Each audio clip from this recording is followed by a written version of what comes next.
If you're a fan of Star Wars, chances are you're as much a fan of Kit Fisto as we are.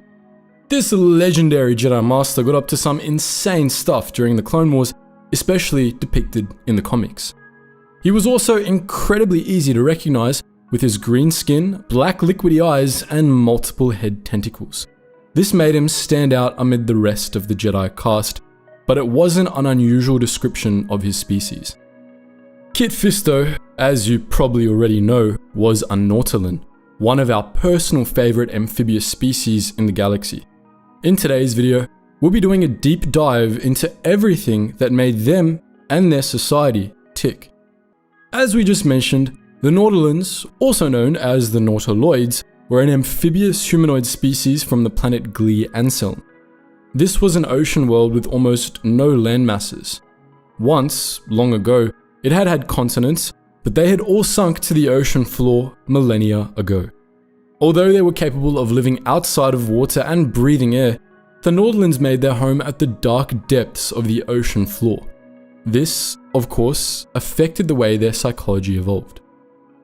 Size-wise, they were pretty much as tall and heavy as the average human. What made them stand out were those amphibious traits that evolved to survive so far underwater. The first of these was their skin, which could be a variety of colors, from grey and blue to yellow and orange. Unlike our own porous skin that eventually becomes waterlogged if we're in water too long, the Nautilan's skin was more like that of frogs and other amphibians. It was designed to keep the ocean where it was supposed to be, outside the body.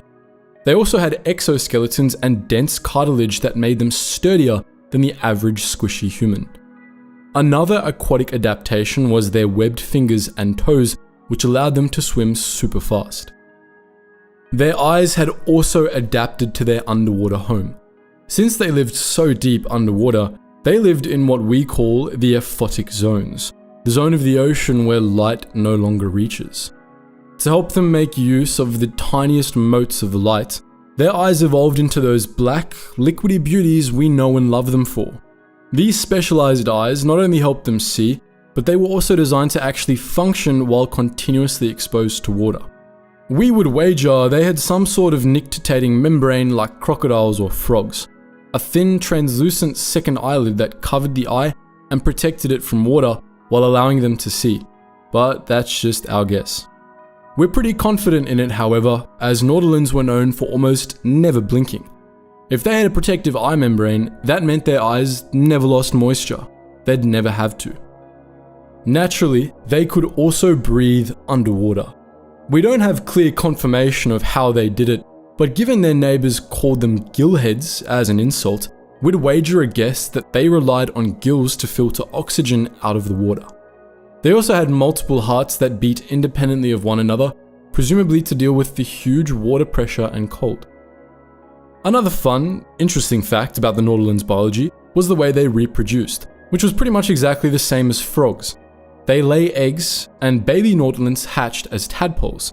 Infant Nautolans slowly grew arms and legs as they developed, though for several years, these new limbs were too weak to support them on land. This meant that baby Nautolans were pretty much confined to the watery parts of their homes.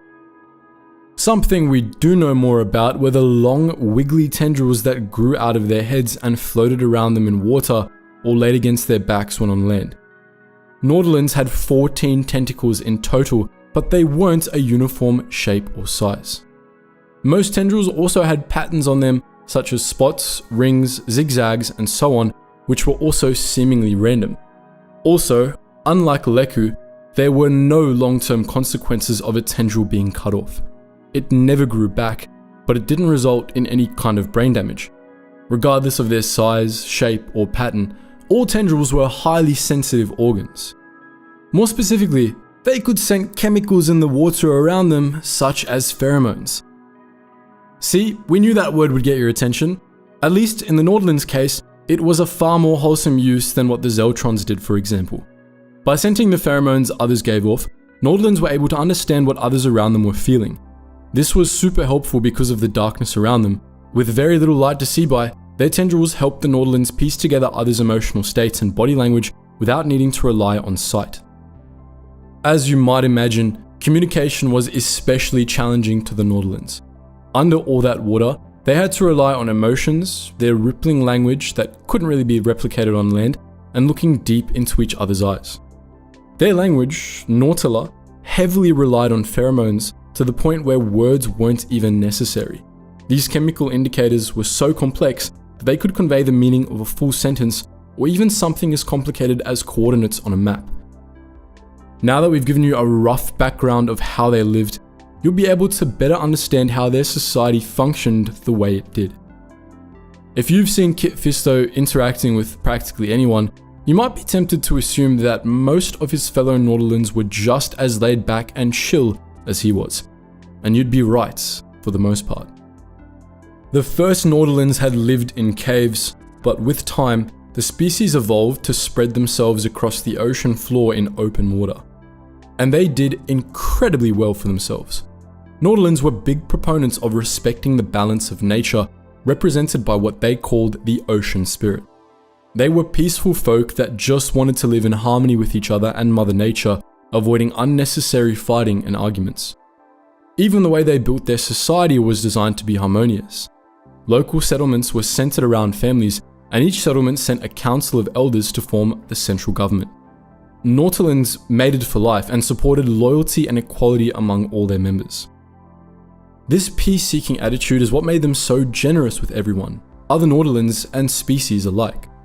They gave of their wealth willingly, which was very kind of them, but as you can imagine, it eventually came to bite them in the tentacles when their watery neighbors started to get a little too carony. Enter the Anselmi, the other aquatic species that lived on Glee Anselm. In the beginning, they and the Nautolans got along splendidly, but with time, the Anselmi grew jealous of their wealth. They began encroaching on their territory, stealing and generally threatening them despite the Nautolans' previous generosity. Despite the constant threats and provocations, as we mentioned before, the Nautolans tried to avoid conflict when possible. Instead of launching counterattacks, they warned the Anselmi that if they continued on like that, it would anger the ocean spirit. Presumably, the Anselmi didn't really care. What they did care about, however, was the possibility of open war. When they realized they were heading down that path, they chose to abandon the oceans of their world and move onto one of the few land masses still on the ocean surface. On their new terrestrial home, the Anselmi continued to lust after wealth and fortune. They began constructing dams to hold back the ocean itself and expand their territory, which upset the Nautolans greatly. Again, the Nautolans chose diplomacy over war and sent ambassador after ambassador to try and reason with the Anselmi, but each and every one of them was sent away. And then, disaster struck, just as the Nautolans had warned it would. A huge storm destroyed Anselmi's empire in what the Nautolans took as a sign of the ocean spirit's anger. The landmass the Anselmi had been trying to expand sank below the waves completely. The few that remained devolved into constant infighting that diminished their numbers even further, all while the Nautolans continued living peacefully. We've talked about many alien races on this channel before, from fan favourites like the Twi'leks to races we all love to hate like the Neimoidians. Throughout the history of the galaxy's conflicts, but especially during the Clone Wars, many alien races seemed to clash with the Republic. Some species, like the Neimoidians, made it seem inevitable due to their innate personalities. Others just had a lot of history behind their decision, and some, like the Aqualish, had both.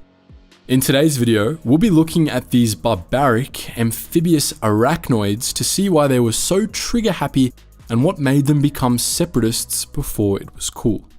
The Aqualish were a species of sentient humanoid amphibians native to the planet of Ando.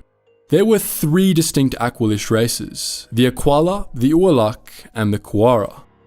But they weren't genetically differentiated enough to count as an entirely different species. The Aquala were the most numerous of the 3 and made up 90% of all Aqualish. They were seen as the baseline breed and had 2 black eyes and finned hands. Due to their lack of actual fingers, they were unable to operate most machinery, and so they spent most of their lives in the swamps of their homeworld. The Quarren had evolved clawed, 5-fingered hands, and also had 2 eyes. Finally, the warlike were considered products of genetic mutation. This subrace had 4 eyes instead of 2, and hands that could either have 3 or 5 fingers. they were the least accepted of the 3 sub-races and often left their homeworld to avoid discrimination by their close cousins. Regardless of their sub-race, the common characteristic traits all Aqualish shared were their glossy black eyes, the large tusks that curved down their chins, and the fur that grew on various parts of their body. In case you think you're imagining it, yep, the Aqualish looked like spider people and actually had arachnid DNA in their genetic makeup. They were actually distant relatives of the Harch, another arachnid species found in the galaxy. Honestly, we're not quite sure how to feel about that. All Aqualish grew fur on the sides of their head but never at the top, and on some individuals, fur also grew on their hands. The top of their heads, however, was as bald as a boiled egg. Their tusks were very sensitive to extreme temperatures. They were used to crack open the shells of mussels and shellfish or to help them burrow into the loamy soil of their homeworld. There's no sources that the Aqualish used their tusks to inject venom into unsuspecting victims, but we're still a bit sus. Another thing all Aqualish were known for was their fiery tempers. They were famous for their intense and passionate rages that seemed to be more easily triggered than even a Wookiee's. Their culture revolved around toughness and aggression, with the Quarren in particular having a reputation for being brute thugs. Most of the Aqualish who ventured off-world ended up pursuing more unsavory careers, such as mercenaries, bounty hunters, or pirates. This intolerance wasn't just aimed at strangers, however. Each sub-race pretty much hated the other two, convinced they were the superior version of their species. This, as you can imagine, played an important role in Aqualish history. The Aqualish liked their early history just how they liked their merrymaking. Violent. If you recall, we explained that the 3 sub-races hated each other with a passion. What we didn't mention is that in the early days, they lived in different ecosystems on their home planet. The Aquala lived in the waters of Ando's oceans, the Quarra lived in the planet's wetlands, and the warlike inhabited the dark caves and rainforests. It wasn't just their superiority complexes that made them fight. Remember how we mentioned that warlike were considered genetic mutations? The other 2 subraces were pretty heavily prejudiced against them, going so far as to blame them for a decline in fishing yields. That sort of hostile climate could only balance for so long before war broke out. And it did. Violently. 15,000 years before the Battle of Yavin, the Aqualish Civil War ignited the sparks of hatred. Spider-Person turned on Spider-Person, and it was an all-out fight to exterminate the other subraces. They were doing a pretty good job of it too, but their violent free-for-all ended in a surprising peace treaty that unified all 3 races. Did they realize they were more similar than dissimilar? Did they learn to put their differences aside and live in harmony? Nah, they just found someone they hated more than each other. In 15,000 BBY, the same year the Civil War broke out, an exploratory craft from either Corellia or Duro made planetfall on Ando. This was the Aqualish's first contact with off-worlders, and to say they didn't get along was an understatement. Once their off-world visitors were swimming with the fishes, the Aqualish, united in the face of a galaxy they realized was teeming with people they could pick a fight with, took to picking apart the spacecraft until they figured out hyperdrive travel. Armed with this new technology, the Aqualish took to the stars in search of new worlds they could bully. Their first target was a neighboring planet named Andando, which went from peacefully minding its own business to burning to the ground once the Aqualish were done with it. At this point, we're still in 15,000 BBY. During the Great Manifest period, envoys from the Republic made contact with the fishy folk on Ando. As anyone could guess, the Aqualish were absolutely not having this, and another war broke out, the aptly named Aqualish Republic War. Naturally, the barbaric denizens of Ando had no hope of beating the much more fortified Republic, who claimed victory in this brief conflict. Defeated, the Aqualish joined the Republic. This alliance did not last forever. Even as members of the Republic with representatives in the Senate, the Aqualish didn't rest on their laurels. Instead, they launched a campaign of space colonization that culminated in the formation of the Andoan Free Colonies, a union of 15 planets in the Lambda sector of the Mid-Rim that was established around 102 BBY.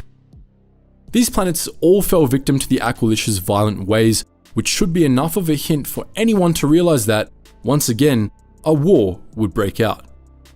In 57 BBY, the free colonies rebelled against their Andoan Aqualish overlords and the Andoan Wars began. This conflict was brutal, quickly resulting in a loss for the rebelling colonies. Before the Aqualish could brutalize their rebelling subjects, however, the Galactic Republic intervened and enforced demilitarization in the sector to spare more lives. This, as you can imagine, was not well received by the Aqualish. Aqualish resentment for the Republic had been simmering for millennia, ever since the Republic defeated them in their first war, and after the Horror Spine incident, as the forced demilitarization event came to be known as, it became the final nail in the coffin.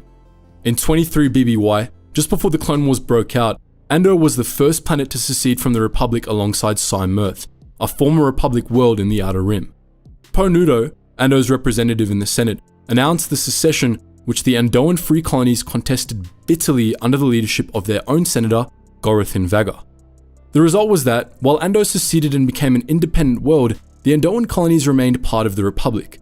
This started an Aqualish migration on both sides, as Aqualish moved between the colonies and Andor depending on their political beliefs.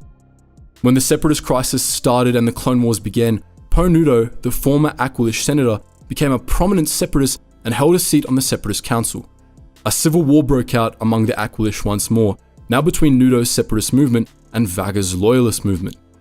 Despite Republican Jedi support for the colonies, the conflict ended in a Separatist victory. Later on, after the foundation of the Galactic Empire, Andor would suffer greatly under Imperial rule. Makes you wonder if it was enough to make them miss the Republic. We talk about the Kaminoans, the architects of the Grand Army of the Republic, a whole lot on this channel. They really put the clone in Clone Wars after all, and without them, the CIS would have steamrolled the Republic. But as we've discussed in many past videos, the Kaminoans weren't the nicest of folk. They were brutal eugenicists, ruthless toward their creations and, indeed, toward other species in general, which they saw as inferior. But while we're certainly not here to defend the Kaminoans, there are reasons why their culture developed the way it did. In this video, we're going to be taking another look at the Kaminoans and how their species got a particularly nasty lot. Kamino, the Kaminoan homeworld, was located outside the galaxy itself, suspended between the galaxy and companion Orek, a satellite galaxy otherwise known as the Rishi Maze. It was about as obscure as a planet could be, astrographically speaking. Its star was pretty much drifting out on its own on the edge of the Rishi Maze, not really part of any larger galaxy. As a result, the Kaminoans had a rare chance to evolve and take to the stars without making contact with any other sentient species. This was a blessing and a curse, however, as it also meant the Kaminoans were on their own when catastrophe struck. The planet the Kaminoans evolved on was a far cry from the Kamino we're familiar with. It had a number of different climates, ranging from shallow oceans to icy tundras to sprawling grass plains. The Kaminoans built their first cities in Kamino's lowlands, building first with stone and then with metal, constructing many great shrines and monuments over the years. Kaminoan civilization thrived as technology began to advance, and it seemed to the Kaminoans like their people had a bright future. Then came the Great Flood. Kaminoan civilization developed during a prolonged ice age, and in 19,000 BBY, that ice age came to an end.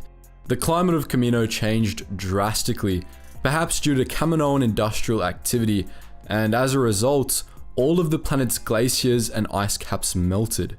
The atmosphere became much more turbulent, so that torrential thunderstorms were the norm on Kamino. The oceans rose until the only land that was left were a few scattered islands, the remains of what used to be mighty mountain peaks. When the Great Flood began, the Kaminoans knew they were screwed, and they knew that drastic measures would have to be taken to ensure their species' survival. They turned to science, pouring their energy into researching genetic engineering and the art of cloning, which they hoped to use to preserve both Kamino's native animal species and themselves. As their old cities drowned, they built new stilted ones that would be safe from the rising oceans, and started to move there en masse. Before long, the new stilt cities were the only habitable places left on the entire planet. This quickly became a problem. The Kaminoans were low on resources and their population was much too large to support itself. They had managed to preserve many of Kamino's non-sentient species through cloning, but cloning was a time-consuming process, and time was something that Kaminoans didn't have. This was how the Kaminoans became eugenicists. They tore apart their species' genome, deciding which traits were desirable for the species' long-term survival and which weren't. Those with desirable traits were given preferential treatment, while those with undesirable traits were pretty much left out to dry, or soak, rather. It took the Kaminoans thousands of years to move past the challenge of the Great Flood, but eventually, their society did stabilize again. They emerged from the disaster a changed people, however. Genetics became the centerpiece of their society, culture, and even religious ideals. They became rigid perfectionists, especially when it came to themselves and the species they were cloning. Gone were the days when the Kaminoans would build great monuments in the valleys of their homeworld. After the flood, even their architecture became clinical and cold. Even Topoka City, the greatest and wealthiest of the Kaminoan stilt cities, was minimalistic in design, like one massive laboratory. Before long, Kaminoan genetic engineering stopped being a matter of survival and started being an endless quest for genetic perfection. They euthanized any members of their species with unusual genetic traits, such as green eyes, and started experimenting on themselves to create individuals with specific beneficial traits. One Kaminoan, Kina Ha, was genetically modified to be able to live for much longer than most members of her species. She ended up living for over 3,000 years. Genetic traits determined Kaminoans' social status, with eye color becoming the determiner for the emerging castes of Kaminoan society. Kaminoans with blue eyes became laborers, Kaminoans with yellow eyes handled skilled work, and Kaminoans with gray eyes served as administrators. Genetic perfection became an almost religious concept for the Kaminoans. They believed they represented the pinnacle of life, able to rise above even the calamitous Great Flood and still thrive, but they always sought to improve upon their species even further anyway. They feared and hated genetic imperfections within their own species, some more than others. The most extreme members of Kaminoan society, the Kaminoan ascetics, took this to an obsessive level, shunning other, less perfect Kaminoans, and routinely euthanizing clones they produced that weren't completely perfect according to their standards. Some curious aspects of the Kaminoans' original society endured, however. They had a ritual dance called the Nara, which involved public displays of emotion, something the Kaminoans otherwise frowned upon. Additionally, after the Kaminoan clone laboratories began to breed creatures capable of carrying them to the seafloor, many Kaminoans made pilgrimages to the ruins of the Derim city, the largest of Kamino's old cities. There, they would look around the ruins, contemplating existence and reflecting on their lives and the survival of their species. Cloning, naturally, was an essential part of the Kaminoans' new way of life. It was their main source of food and other animal resources, and as a result, the Kaminoans became quite good at it. Their cloning methods differed greatly from the clones that were developed simultaneously in the galaxy at large. Their quest for genetic perfection led them to approach the cloning process slowly and carefully, valuing quality in their products far more than quantity. They rarely sped up the development of their clones by more than 50%, a rarity in the outside galaxy, and they often took the time to properly socialize their creations as well.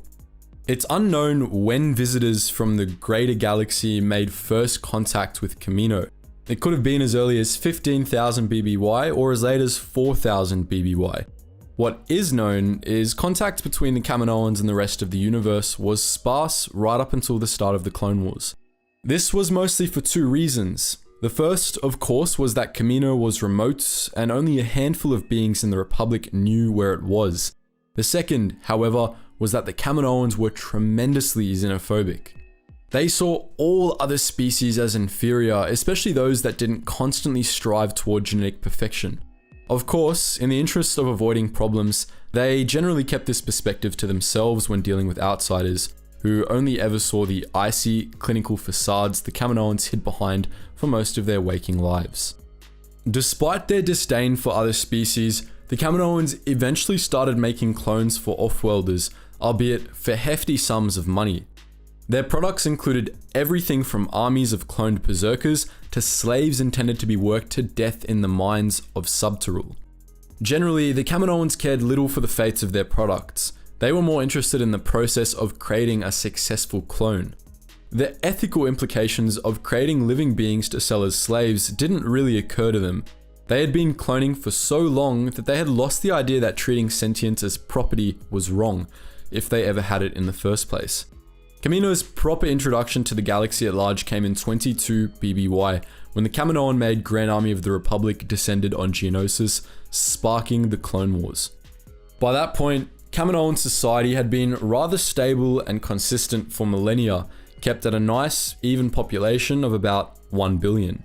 But while the Kaminoans had overcome the hardships of the original Great Flood, the effects the Flood had on their culture persisted. They made their own lives hellish with their ruthless perfectionism, and they coldly persecuted any Kaminoan with genetic oddities. They treated each other horribly, and all things considered, it really should be no wonder that they were just as terrible toward their clones. After all, if these self-obsessed perfectionists didn't even treat members of their own species with dignity, could they really be expected to extend that courtesy to others? The Gungans are a bit of an infamous species among Star Wars fans.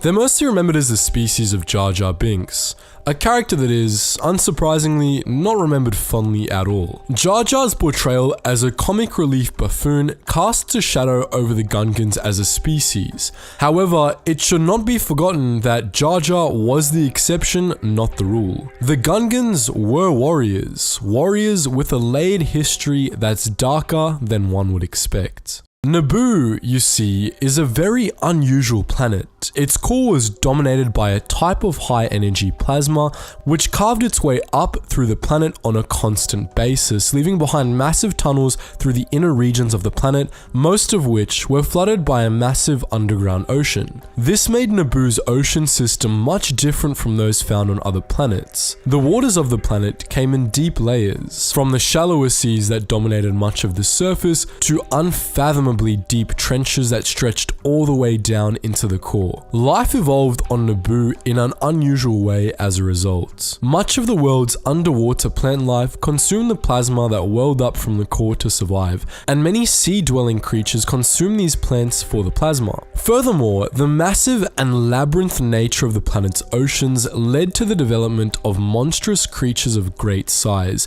including the fish-like OPC killer, the bioluminescent Kolo clawfish, and the legendary Sando Aqua monster. Life on the surface was much more tame by comparison, and it was among these surface dwellers that the Gungans evolved. As an amphibious species, the Gungans preferred to stick to Naboo's swamps, leaving its mountains and wide grassy plains mostly untouched. They became acquainted with the underwater world of their planet fairly easily in their species development, but didn't settle down there at first, instead choosing to reside in villages in the swamps. The Gungans' technology was a product of the environment in which they lived, which is why it, like Naboo, is so unique. Much of Gungan technology was actually organically grown. The frames of their ships, shields, and even cities were made of a type of coral, which was grown into the desired shape to create a rigid, lasting skeleton for the desired piece of technology. The Gungans also used Naboo's plasma pretty heavily, which they harvested from underwater plant species. Their shields, weaponry, and even the energy membranes that they used for their cities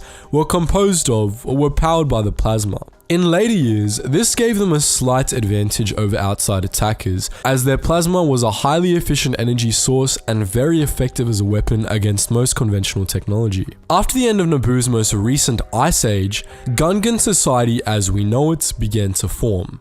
Their villages were constantly preyed upon by packs of bursas, dangerous alpha predators native to Naboo. The Gungans became warriors to fight off the bursas, and they eventually drove the creatures to extinction. In the process, they developed standard tactics and methods of warfare that they retained all the way up until the modern era. The Gungans were the only sentient species to evolve on Naboo, but they weren't always the only sentient species to lay claim to the world. Long before the Clone Wars, a race of ancient reptilian sentients, known in legends only as the Elders, colonized the planet. They went to war with the Gungan natives, forcing them to move underwater. Most Gungan surface villages were destroyed in the conflict, and the Gungans relocated to new underwater cities, which were grown of coral and encircled by bubbles of plasma. The Elders, however, faded from memory long before the events of the prequel trilogy. For reasons unknown, they vanished entirely, leaving only ruins behind. Their crumbling stone monoliths dotted the swamps and plains of Naboo, and over the course of the millennia that followed, the Gungans came to regard the sites as sacred, evidence that Naboo was their world. It was after this that two subspecies of the Gungans, the green-skinned Ankura and the thinner, paler Otola, united, becoming one symbiotic society. Around the time of the Dark Wars, circa 3951 BBY, the galaxy at large finally encountered Naboo. Explorers from the core world of Grismount named the world after the deity Naboo, and the planet quickly became a favorite of hunters due to the diversity of local wildlife. The Gungans ignored these hunters as they generally stuck to the mountains and plains, but they were at least forced to acknowledge the humans around 100 years after the initial discovery,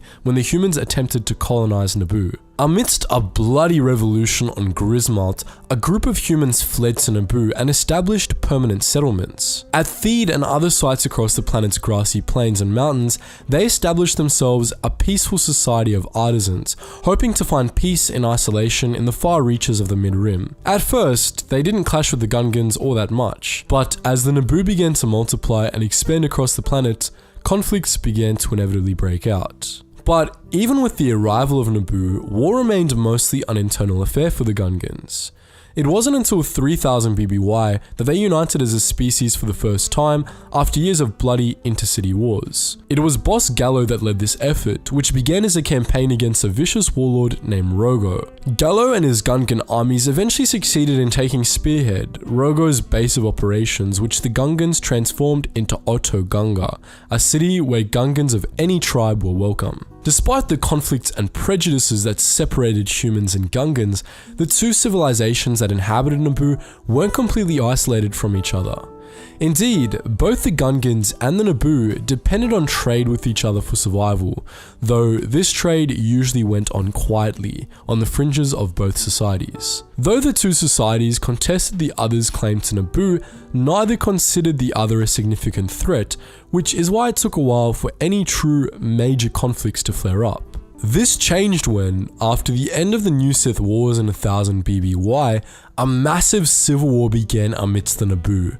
During this time of suffering, Naboo joined the Republic, and in 832 BBY, the conflict was ended by King Jafun, who united the Naboo under his rule. As he rebuilt Naboo's human civilization around Theed, the Gungans finally began to view humans as a threat, having been witnesses to the destruction their war had caused. Matters weren't improved by repeated cases of the Naboo mistreating the Gungans, including at least one in which the Gungans were lured into an arrangement that essentially rendered them slaves to a group of merchants. In 150 BBY, the disagreements between the Gungans and the Naboo finally erupted into open war. The conflict was devastating for both sides, so much so that the Gungans sought to cut ties with the Naboo, and the Naboo renounced violence altogether in regret. The war ended in a victory for the Naboo thanks to the interference of off-world mercenaries, which only served to inflame the Gungan distrust of outsiders. And despite their renunciation of war following the conflict, the Naboo continued to distrust the Gungans, especially when the Gungans began cutting them off from sources of plasma, which fueled the Naboo economy. In 100 BBY, the plasma led to more bloodshed when the heads of several houses of Naboo nobles secretly contracted a mercenary army to wipe the Gungans out. The genocidal campaign incurred heavy casualties for the Gungans, including the destruction of entire underwater cities.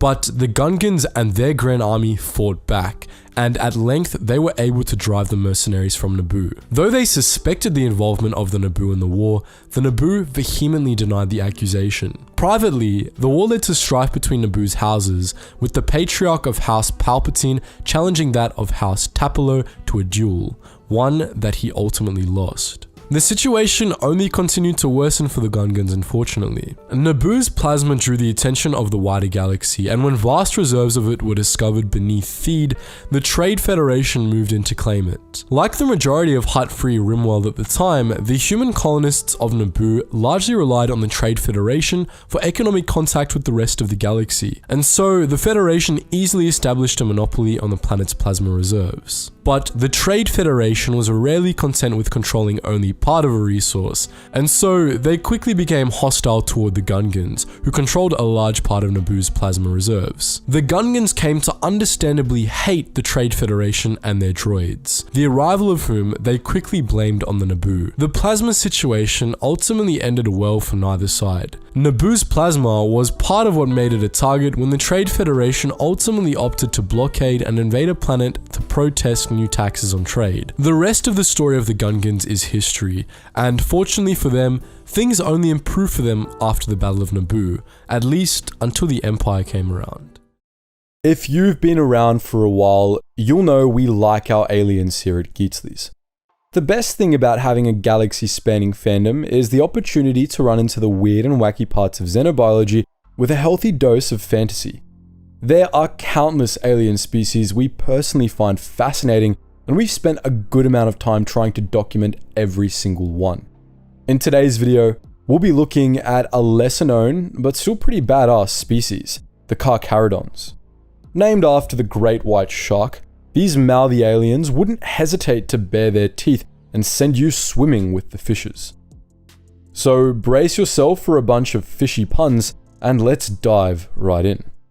As you'd expect, the shark-like Karkarodons were native to the aquatic world of Karkaris, located in the Outer Rim territories. Karkaris lay at the tail end of the Polemian trade route and neighbored another star system known for its amphibious denizens, the Calamari sector, home to Mon Cala. This detail will be important later. The planet itself was, in 2 words, frighteningly beautiful. Most of its surface was covered by temperate oceans, with small landmasses scattered throughout that served as a base for the planet's industry and spaceports. The ocean itself was veritably teeming with life. If you've ever played Subnautica, we'd like you to remember the sheer numbers of aquatic creatures, plants, and geological structures you could find in that game. Karkaris was very similar, even down to the dangerous shark-like predators that lurked in the ocean's depths. Enter the Karkarodons, an amphibious race of shark people that made their home deep in the oceans. They were tall and slim, with shark-like heads featuring a pointed nose and gills. Although they could breathe on land, unlike most sharks we're personally aware of, they preferred to remain underwater, constructing sprawling, decentralized cities built in the meeting places of tectonic plates.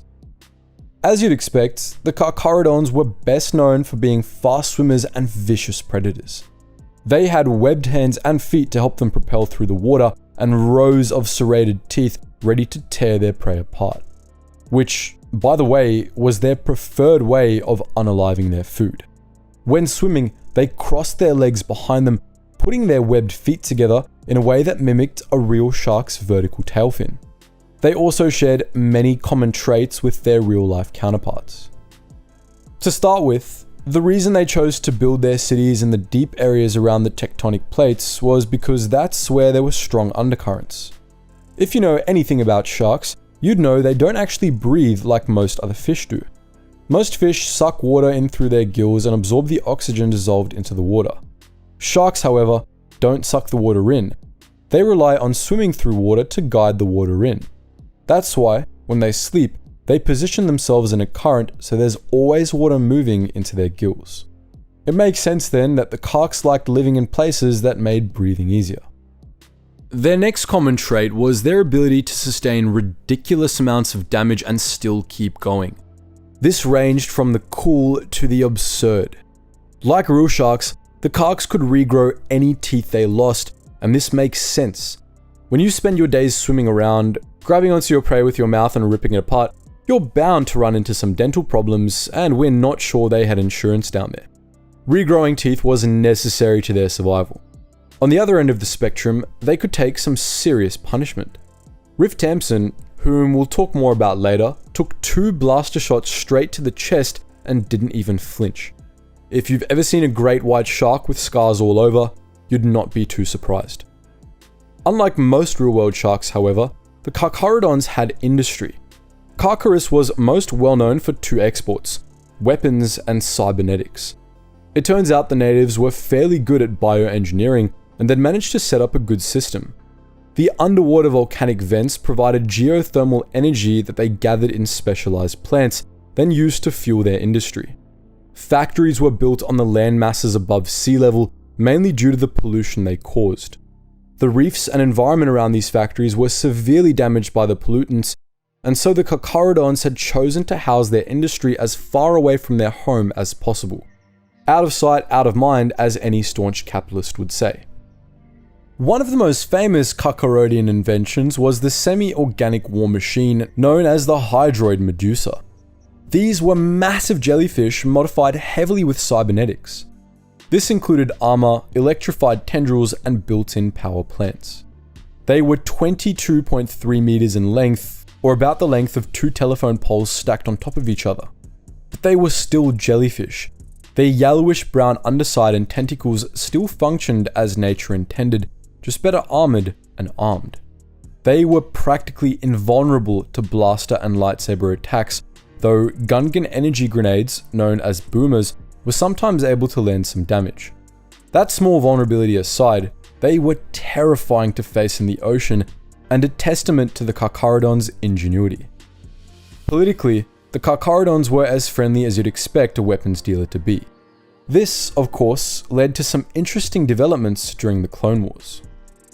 In the beginning, Karkaros was part of the Galactic Republic.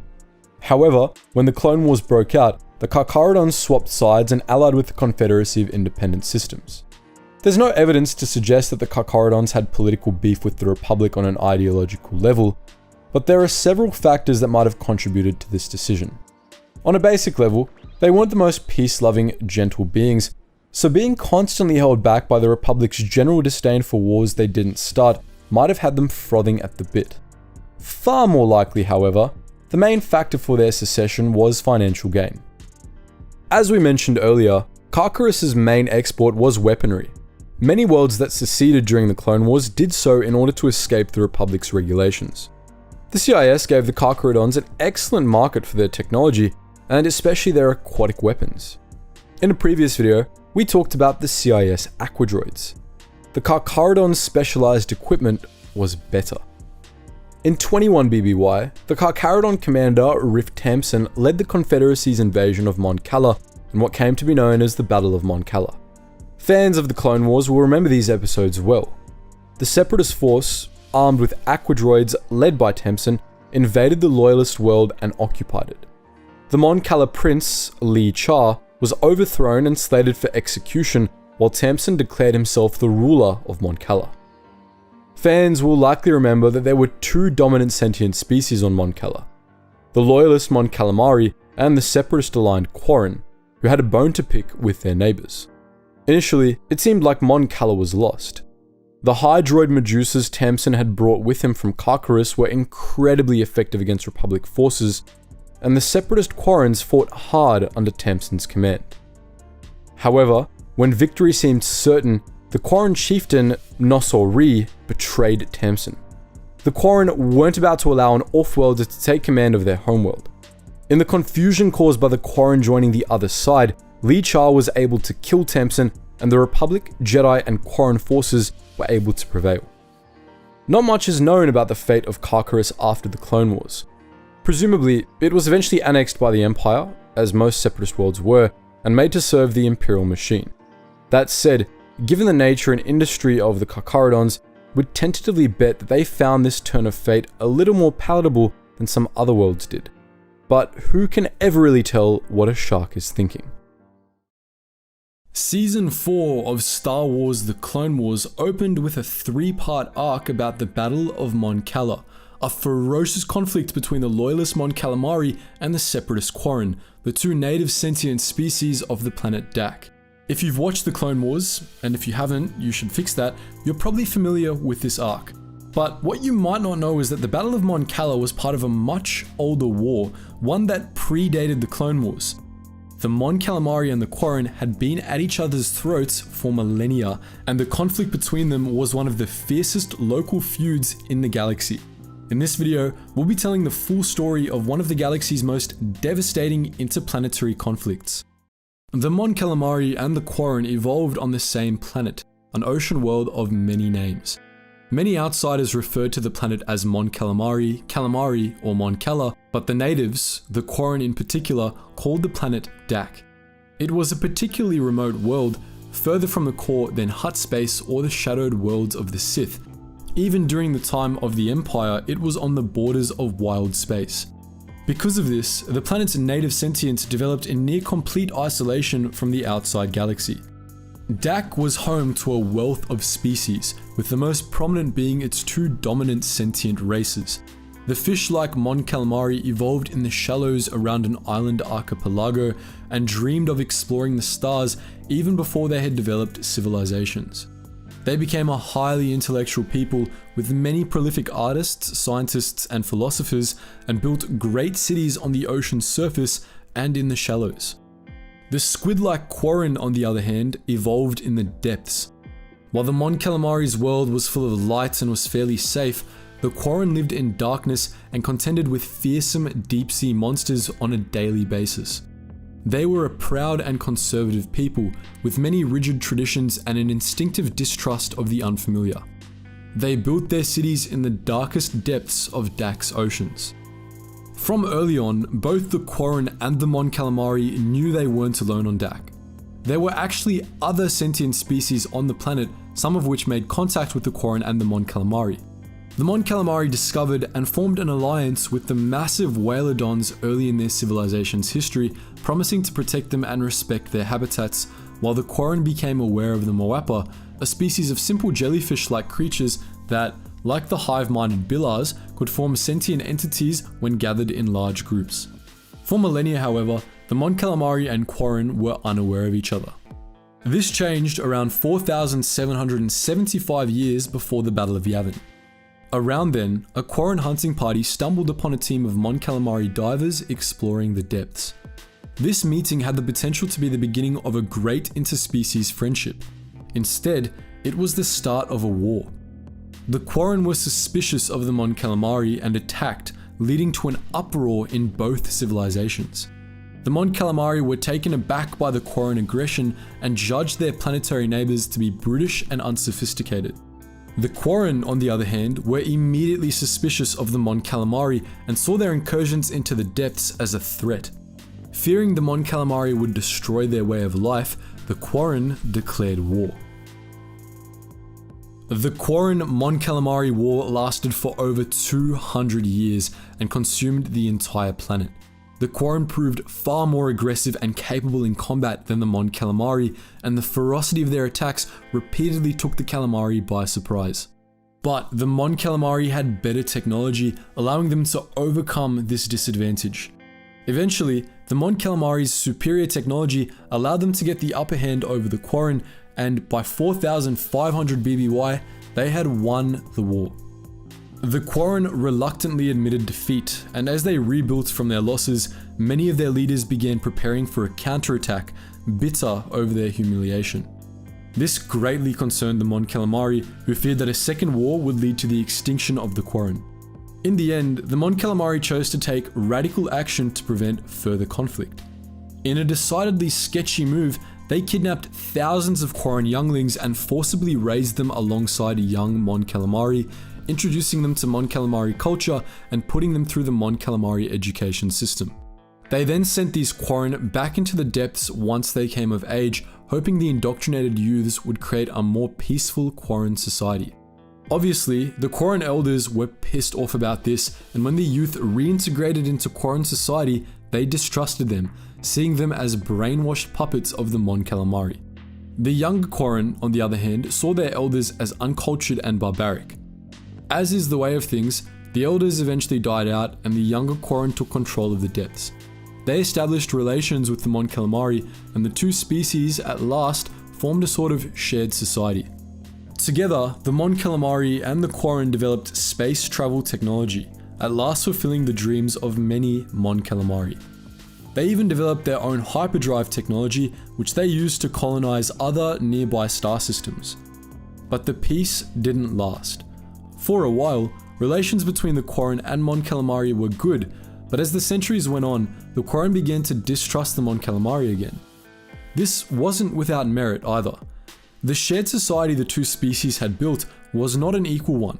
The Mon Calamari dominated the shared government and culture, taking most of the better jobs and relegating the Quarren to menial labor. As the Mon Calamari dreamed in their surface cities, the Quarren did all the hard work in the depths, mining minerals for the Mon Calamari ships and cities.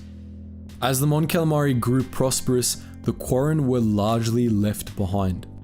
As the two species colonized the stars, many of their earliest colonies were exclusively inhabited by Mon Calamari, occasionally with a few Quarren laborers brought along to do the dirty work. On these worlds, the Mon Calamari established relations with new species, such as the Ironproids of Flawn and the Vubgri of Gabu. The Quarren ended up establishing their own colonies on uninhabited worlds, with the most notable being on Minsawin, Pamuntz, and Buchich. Dak was discovered by the Republic in 4166 BBY, but it didn't join galactic civilization until a few centuries later due to both internal instability and wariness of instability in the Republic. The Quarren, being distrustful of outsiders, were staunch opponents of joining the Republic, but the Mon Calamari eventually prevailed in that debate, and their little pocket of space became the Calamari sector. Of course, this renewed peace didn't last. Tensions grew during the Republic's final decades, this time threatening to turn it into an all-out war. Hoping to prevent conflict, the Mon Calamari elected a Quarren named Tyx, who was popular in the depths, to serve as the Calamari sector's senator. This backfired, however. During the Separatist crisis, Tyx became corrupt and ended up making deals with Thalassian slavers who began pillaging the outer colonies of the Calamari sector. When this came to light, Tyx fled to Coruscant and declared the secession of the Calamari sector, seeking refuge in the nascent Confederacy of Independent Systems. Understandably, this caused chaos back on Dak. The Mon Calamari were strongly against the secession and declared Tyx's declaration of secession invalid. Some prominent Quarren, including replacement Senator Tundra Daumia, sided with the Mon Calamari on this issue, choosing to back the Republic, but most Quarren supported Tyx despite his misdeeds. Tyx stoked the resentment the Quarren had for their Mon Calamari neighbors and turned it into separatism. He founded the Quarren Isolation League and the Free Dak movement, which advocated both for the secession of the Calamari sector and the dissolution of the shared Mon Calamari government, allowing the Quarren to go their own way. As with many local conflicts, this brewing clusterfrack became wrapped up in the Clone Wars. The Quarren Isolation League received backing from the Droid Army and started a war against the Mon Calamari, who received support from the Grand Army of the Republic. Two battles were fought on Dak during the Clone Wars. In the first, the Quarren Isolation League was defeated and driven off-world, but separatist sentiments persisted in the depths of Dak. This led to a second battle between the Mon Calamari and Quarren later in the war, after the assassination of the Mon Calamari king. The Quarren nearly won that battle, but after their separatist allies betrayed them, they ended up allying with the Mon Calamari and driving the Seps off-world for good. This alliance was an uneasy one, however. Many Quarren still resented the Mon Calamari and quietly supported Tyx and his government in exile. Some, including powerful chieftain Nosor Ri, supported the Mon Calamari king Li Cha in the hopes that it would lead to a more equitable society on Dak. But Li Cha ultimately changed little after taking the throne. The Quarren remained largely second class on their own homeworld, and the Mon Calamari victories during the Clone Wars did nothing to soften their resentment. Additionally, though the war on Dak was over, conflict between the Quarren and the Mon Calamari persisted on their colony worlds. The Mon Calamari controlled parts of Calamari space, became a Republic stronghold, but the Quarren colonies joined the CIS. After their defeat on Dak, the Quarren Isolation League and the Free Dak movement withdrew to the Quarren colonies, where they became major players in the separatist war effort. Both sides became major shipbuilding powers, with the Mon Calamari producing warships for the Republic and the Quarren doing the same for the Separatists. Most of the CIS Navy's destroyers, including the Invisible Hand, were produced on Permant or Mintoween by free DAC volunteers, as was the Malevolence. During the Outer Rim sieges, the Republic conquered the Quarren colonies and destroyed the shipyards on Permant and Mintoween, crushing the Quarren Isolation League and the Free DAC movement. At the end of the war, the Republic became the Galactic Empire, a change that was initially met with mild support from the government of DAC. But the Empire had plans for the Calamari sector. It saw the Mon Calamari as a potential threat and wanted to enslave them, both to keep them underfoot and to put them to work building up the Imperial Navy. When the Mon Calamari realized they were on the Empire's hit list, they prepared to resist, activating DAC's planetary shield and refusing to budge. But their resistance plan had a fatal flaw. It didn't take the Quarren into account. The Imperials covertly reached out to a number of disaffected Quarren, promising them revenge against the Mon Calamari if they handed over DAC to the Empire. One of the Quarren they reached out to was a worker named Sigor Tells, who ended up sabotaging DAC's planetary shield and allowing the Empire to subjugate the planet. Both the Mon Calamari and the Quarren were enslaved by the Empire. All the peoples of DAC suffered bitterly under the Empire, slaving away for the benefit of the Imperial Navy. But from this hardship came resistance, and at long last, genuine unity. Around the start of the Galactic Civil War, a former Mon Calamari captain named Gial Akbar started an organized rebel cell on DAC. The Empire retaliated by destroying 3 Mon Calamari cities from orbit, but this only intensified the resistance, which blossomed into open rebellion. The final blow came when, unexpectedly, the Quarren joined the Mon Calamari during a crucial offensive, fighting side by side with their former foes. These Quarren were led by none other than Segor Tells, who had come to regret his role in the Imperial conquest and convinced his people to make peace with the past. DAC became one of the first planets in the galaxy to throw off the shackles of the Empire, and one of the galaxy's fiercest rivalries came to a long-awaited end. For countless billions of wounded soldiers fighting in the endless wars of the Star Wars universe, Bacta was a get-out-of-death free pass. The near-miraculous healing agent prompted rapid tissue growth and could heal virtually anything with enough time. But Bacta wasn't always the go-to healing agent in the galaxy. For thousands of years, that title had belonged to Kolto, a similar but markedly inferior healing agent produced by the Selkath of Manaan. The Selkath leveraged their control of the Kolto supply to accrue power and wealth for their homeworld, building virtually their entire economy around exporting the substance. Once Bacta became popular, however, the status quo of Manaan imploded and the planet was never the same.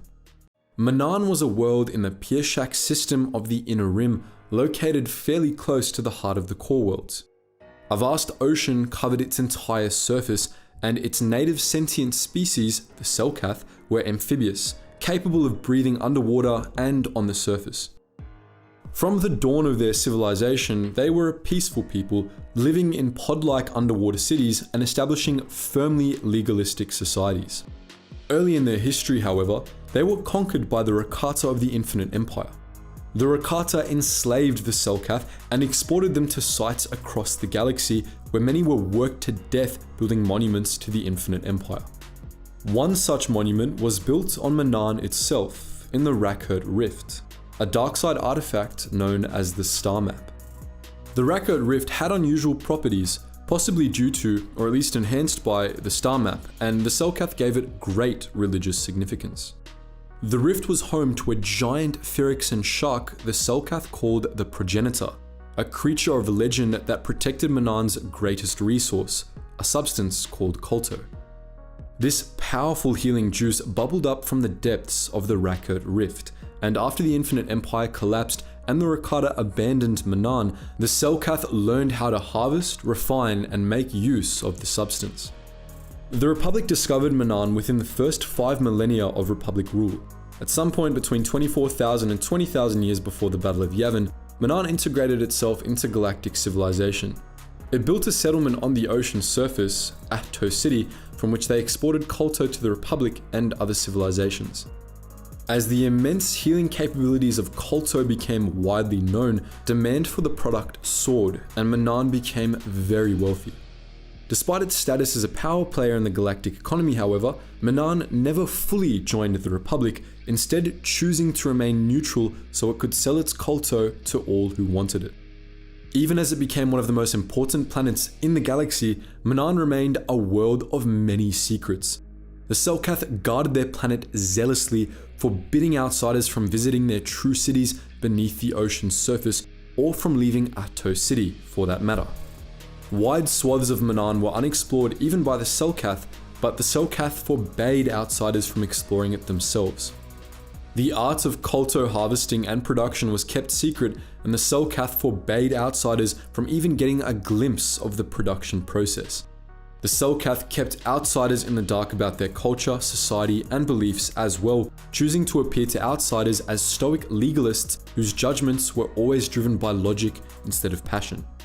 As you might have gathered from all of this, many Selkath were mildly xenophobic, seeing other species as inferior or at least illogical. Though Manaan was formally neutral, it was, for most of its history, a de facto part of the Galactic Republic. Most of the wars fought during the Republic's early years were either small-scale, in which the Selkath largely backed the Republic, or civil wars, in which the Selkath traded with all involved. But the old Sith Wars shook up the usual order.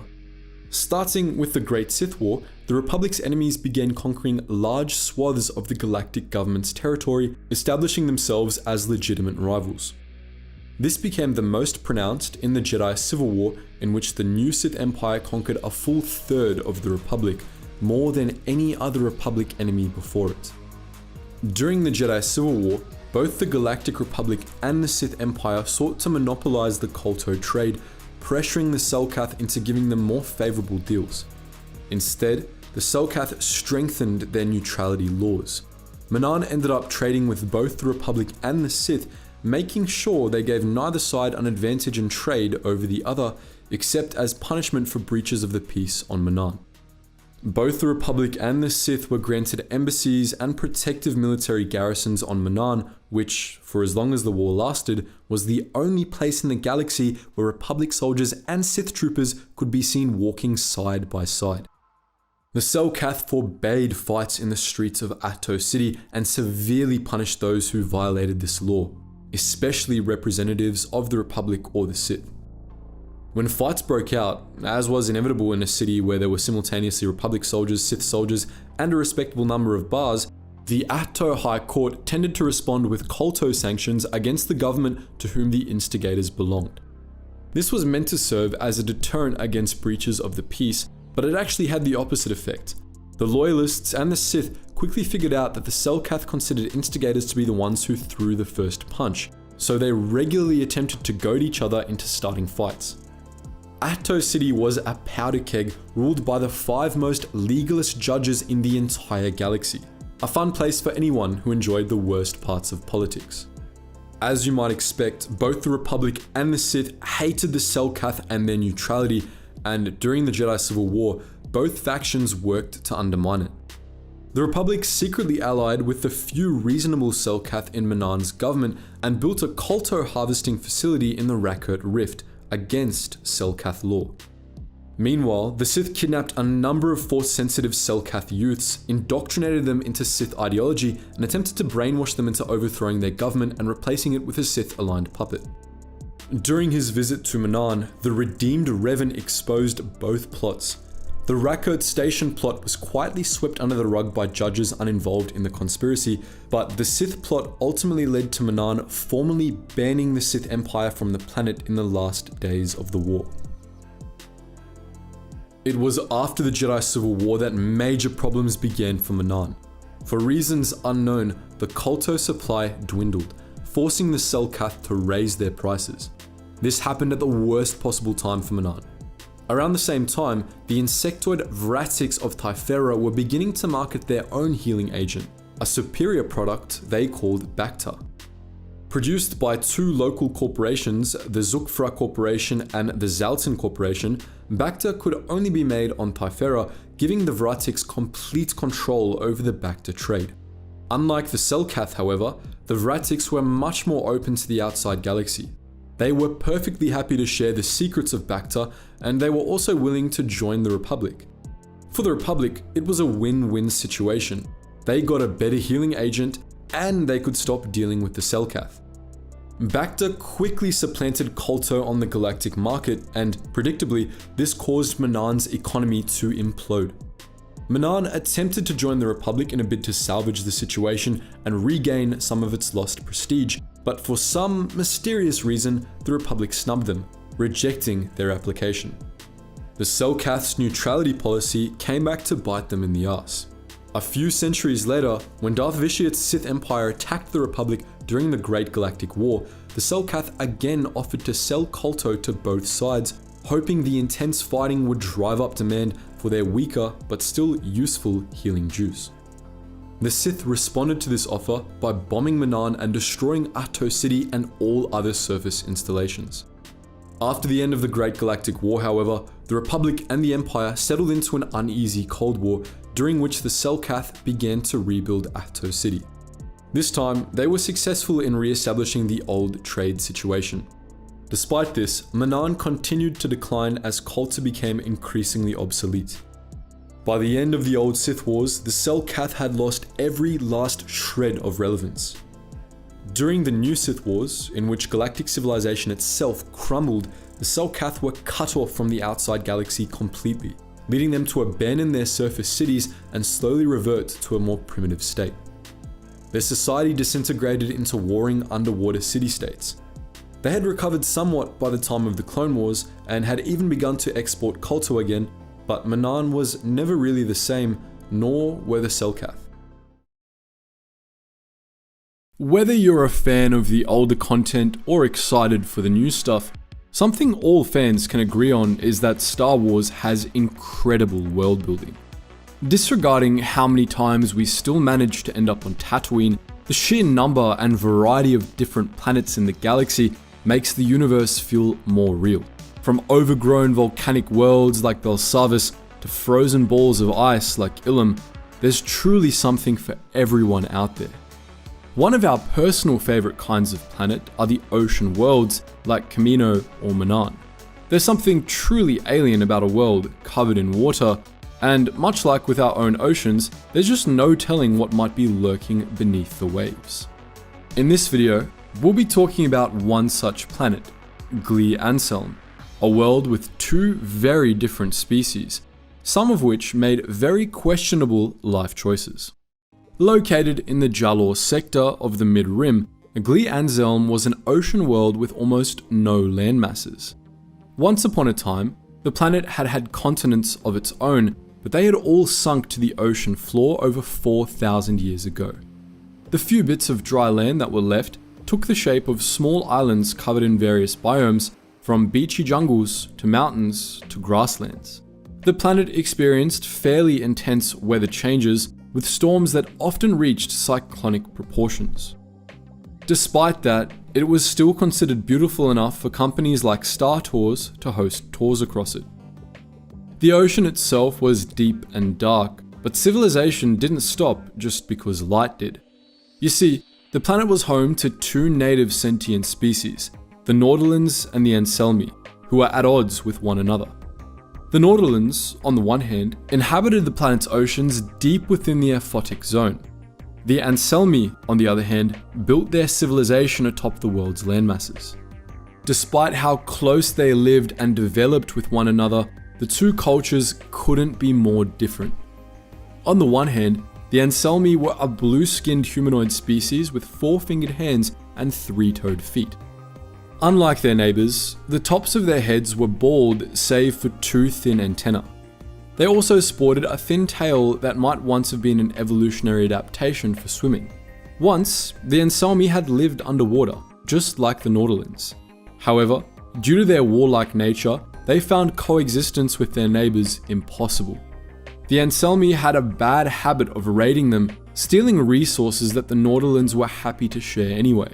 Tensions kept rising, so gradually the Anselmi moved to the land, hoping to avoid open war with the Nautolans. Over time, they lost their ability to breathe underwater until they were exclusively land dwellers. Even after leaving the ocean behind them, they approached life with the same greedy, can-do attitude. When life gave them ocean, they said nah and built dams to drive back the waters and create more land for their use. They built up industry that leaked pollutants into the ocean and, as the Nautolans would say, lived a very disharmonious life. On the other hand, the Nautolans were completely different.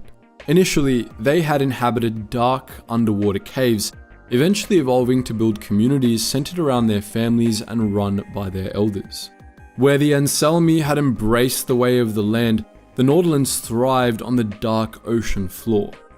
Not only could they breathe underwater as easily as they did air, but they had other evolutionary adaptations to make life under the sea just a little bit easier. Like with other amphibians, their skin had adapted to being constantly surrounded by water, and their exoskeletons and dense cartilage meant the intense water pressure didn't just squish them into an amphibious paste. Webbed hands and toes helped them swim, and their large, liquid eyes were capable of catching even the tiniest mote of light. Even then, they didn't need sight to communicate. Nautolans were able to sense the emotions of others around them. In the oceans of Glee Anselm, this was done through their head tentacles, which could scent chemicals in the water that other beings gave off, such as pheromones. That made communicating with one another almost telepathic, which is great when you can't see or speak to one another. Now, these two sentient species had more in contrast than just their chosen habitat. Their main quarrel was in the way they perceived their environment. While the Anselmi built great civilizations, allowing refuse to pour into the ocean and keeping nature back by building dams, the Nautolans believed in being in harmony with nature around you. And on Glee Anselm, that was synonymous with being one with the ocean. The Nautolans believed in something they called the ocean spirit and did their best to be respectful of their home and one another. They disliked conflict in all shape and form and prioritized being kind and generous, not just to each other, but also their neighbors. Even when the Anselmi polluted their ocean and raided them, the Nautolans were generous with their resources and advice. They cautioned the Anselmi that the way they were living went against the will of the ocean spirit, which would only lead to disaster. The Anselmi didn't heed their warning, but perhaps they should have. Around 4,000 years before the fall of the Republic, a great storm hit the Anselmi Empire, resulting in the vast majority of their land sinking beneath the waves. To the Nautolans, this was divine justice, but to the Anselmi, this spelled disaster for their people. As you might expect from the whole landmasses sinking to the ocean floor bit, the Anselmi took a rather hard hit. Their civilization almost broke overnight. Where they had once vast swaths of land to live off, now their population was left with very little. The cyclone-level weather patterns we mentioned earlier certainly didn't help them stabilize after the catastrophe, and as time passed, the competition for food and resources drove them back toward a more primitive society. This created a noticeable disparity between the two populations. As the Anselmi diminished, the Nautolans' population only grew until they represented most of the planet's population. Naturally, this bred resentment from the Anselmi's side, but surprisingly, this resentment didn't explode into conflict as it had on other planets. When the Clone Wars broke out in 22 BBY, both peoples of Glee Anselm were staunchly on the side of the Republic. In fact, at this time, the ocean world was represented in the Galactic Senate by a male Anselmi named Darsana. The world was so loyalist that, with the outbreak of war, Darsana was appointed to the Loyalist Committee. This committee was put together by Chancellor Palpatine himself, and of the thousands of worlds that made up the Galactic Republic, only 10 were selected to be on the committee. Among other worlds like Alderaan and Naboo, who had an obvious place at the heart of Republic politics, the humble Glee Anselm found its place. Palpatine created the committee in an effort to root out separatist sympathizers present in the Senate and promote loyalty to the Republic. But many saw it as a shadow government Palpatine was using to avoid passing legislation such as the Military Creation Act. That said, as the Clone Wars progressed, the members of the committee took more and more issue with Palpatine's reformations, suggesting perhaps that Palpatine had really created the body to keep a closer eye on his enemies. Sadly, we can say for sure that, despite Glee Anselm's loyalty to the Republic, the planet proved it wasn't loyal to the Republic's ideals, but to the general concept of a centralized power. After the declaration of a new order, Glee Anselm transitioned smoothly into being fiercely loyal to the Galactic Empire. In the end, what it proved was that being fiercely loyal to something isn't necessarily a good thing. If one's loyalty is easily transferred over to something or someone else that represents the polar opposite of what you had once believed in, then it was never really loyalty to begin with.